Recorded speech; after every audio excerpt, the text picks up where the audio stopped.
রবীন্দ্র ভবন আবার কখন ওপেন হবে? ভাড়া কি কমছে নাকি বাড়ছে? কি জানালেন বিধায়ক নীলাদ্রি শেখর দানা।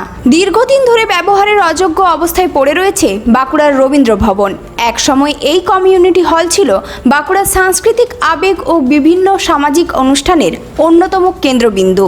বিয়েবাড়ি থেকে শুরু করে সাংস্কৃতিক অনুষ্ঠান, সভা কিংবা বিভিন্ন সামাজিক কর্মসূচি সবকিছুর জন্যই বহু মানুষ নির্ভর করতেন এই রবীন্দ্র ভবনের ওপর।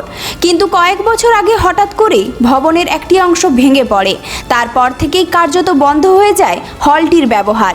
দীর্ঘদিন ধরে একই অবস্থায় পড়ে থাকার কারণে সাধারণ মানুষের মধ্যেও বাড়ছিল ক্ষোভ ও হতাশা।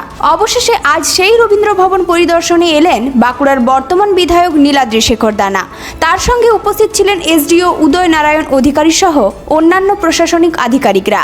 পরিদর্শনের পর বিধায়ক জানান, চলতি বছরের পুজোর আগেই রবীন্দ্র ভবনকে আবার ব্যবহারযোগ্য করে তোলার পরিকল্পনা নেওয়া হয়েছে। শুধু সংস্কারই নয়, সাধারণ মানুষের সুবিধার কথা মাথায় রেখে হল ভাড়ার খরচও অনেকটা কমানোর পরিকল্পনা চলছে বলে জানানো হয়েছে। 20-25 হাজার টাকা পার ডে যে লাগে, সেটা যাতে 10 থেকে 15 হাজারের মধ্যে রাখা যায়, সেটাও আমরা আলোচনা করে করার ব্যবস্থা করব।